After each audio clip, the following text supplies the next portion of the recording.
Assalamualaikum warahmatullahi wabarakatuh. Saya Muhammad Abror. Pemateri pertama akan membahas riwayat hidup dan karya-karya Karl Marx. Karl Marx lahir pada tanggal 15 Mei 1818 di kota Trier, daerah Ren, di Rusia, Jerman. Karl Marx mewarisi kecerdasan yang luar biasa dari kedua orang tuanya, ayahnya Hendrik dan ibunya Hendrik. Keduanya berasal dari Rabi Yahudi. Kendati demikian, Karl Marx besar melalui pendidikan sekuler dan kemudian menjadi pengacara ternama dan melangsungkan perkawinan dengan Jenny van Vestavlen, seorang aristokrat non-Yahudi. Karya-karya di bidang filsafat. Karya pertama, Über die Differenz, adalah disertai Karl Marx untuk mencapai gelar doktor dalam ilmu filsafat di Universitas Jena 15 April 1841. Kritik des Hegelsten Satres 1843. Nya diterjemahkan oleh Martin Milligan, Economic and Philosophical, di London 1932. Langsung yang kedua, karya-karya di bidang sejarah dan politik. Yang ketiga, karya-karya di bidang ekonomi. Assalamualaikum warahmatullahi wabarakatuh. Perkenalkan, nama saya Nurul Komar Bilaili. Di sini saya sebagai materi kedua akan menjelaskan tentang pemikiran Karl Marx mengenai kesadaran palsu dalam mendukung struktur ekonomi. Konsep kesadaran palsu berasal dari teori kelas sosial Marxis, di mana kelas-kelas sosial muncul. Menurut Doyle, sangat erat kaitannya dengan konsep Marx mengenai materialisme historis, di mana kemampuan manusia untuk memenuhi berbagai kebutuhannya tergantung pada terlibatnya mereka dalam hubungan sosial dengan orang lain untuk mengubah lingkungan material melalui kegiatan produktifnya. Menurut Marx, kelas timbul apabila hubungan antar kelas, hubungan produksi, melibatkan suatu bagian tenaga kerja yang beraneka ragam, yang memungkinkan terjadinya surplus produksi, sehingga merupakan pola hubungan memeras terhadap masa para memproduksi.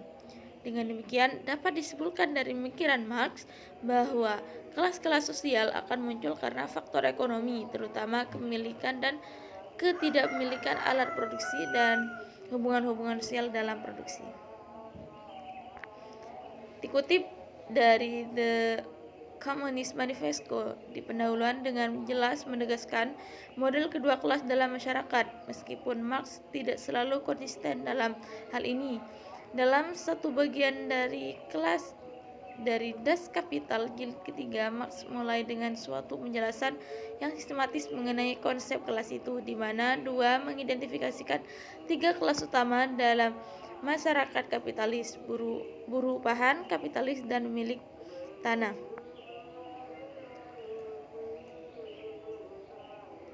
The Communist Manifesto yang berbunyi, masyarakat sebagai satu keseluruhan menjadi semakin terbagi dalam dua kelompok besar yang saling bermusuhan ke dalam dua kelas yang saling berhadapan secara langsung, bourgeois dan proletariat. Selanjutnya, menurut Marx yang dilansir oleh Giddens, bahwa kesadaran itu berakar pada praksis manusia yang pada gilirannya bersifat sosial.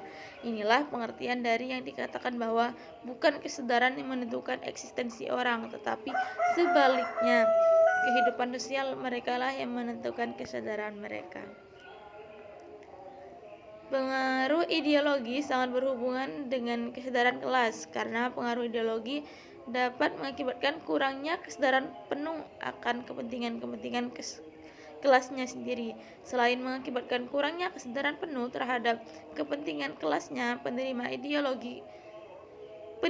ideologi yang dikembangkan untuk mendukung kelas yang dominan dan struktur yang telah ada. Menurut Doyle, juga akan menimbulkan kesadaran palsu. Munculnya kesadaran palsu akibat pengaruh ideologi yang dikembangkan untuk Bismillahirrahmanirrahim. Assalamualaikum warahmatullahi taala wabarakatuh. Perkenalkan, nama saya Hima Malinda. Dalam hal ini saya perwakilan dari kelompok 7 yang akan menjelaskan tentang poin C, sikap pasrah dan sabar dalam Islam. Oke, di mana di sini ada 2 poin tertentu yang berbeda makna. Kita mulai dari yang pertama adalah sikap pasrah kita. Pasrah atau tawakal adalah penyerahan diri kita terhadap Allah Subhanahu wa taala yang bertujuan untuk mendapatkan kemaslahatan dan menolak segala kemudaratan. Di mana pasrah ini terbagi menjadi 2, ada pasrah terhadap Allah Subhanahu wa taala dan ada pasrah terhadap selain Allah Subhanahu wa taala. Pasrah terhadap Allah Subhanahu wa taala ada 3 macam, yaitu yang pertama adalah tawakal beserta dengan keistiqomahannya, yang kedua adalah tawakal memang beserta istiqomah dan segala perjuangan-perjuangan dalam memberantas bid'ah dan lain-lain. Yang ketiga adalah tawakal kita dalam untuk yang tujuannya untuk memenuhi segala kebutuhan yang kita minta kepada Allah untuk memberikan itu semua agar memenuhi terhadap diri kita sendiri. Oke, yang kedua adalah tawakal selain Allah. Itu juga ada 3 macam. Yang pertama adalah tawakal syirik selain Allah, dan yang kedua adalah tawakal selain Allah yang tujuannya untuk memenuhi segala urusan-urusannya, urusan duniawi manusiawi tersebut. Dan yang ketiga adalah tawakal yang mewakilkan apa yang tidak dibolehkan supaya dapat dibolehkan. Dan yang kedua kita akan membahas tentang poin sabar. Apa itu sih sabar?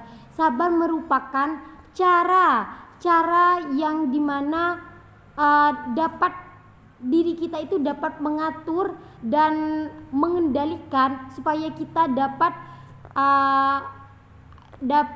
menerapkan kesabaran atau berperilaku yang baik dalam bertindak serta mengatasi berbagai kesulitan secara komprehensif, maksudnya mampu menangkap segala permasalahan dengan baik.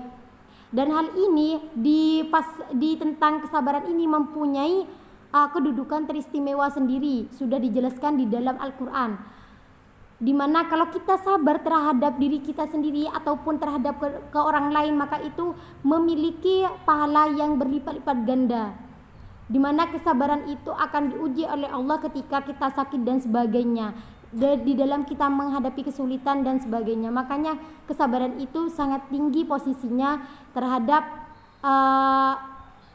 apa yang telah kita lakukan di dunia ini. Terhadap Allah Subhanahu wa taala itu juga mempunyai tingkatan istimewa yang berbeda dengan yang lainnya. Makanya kita harus sabar dalam menghadapi dunia dan sebagainya. Mungkin hanya itu yang dapat saya sampaikan, kurang lebihnya saya minta maaf. Wassalamualaikum warahmatullahi taala wabarakatuh.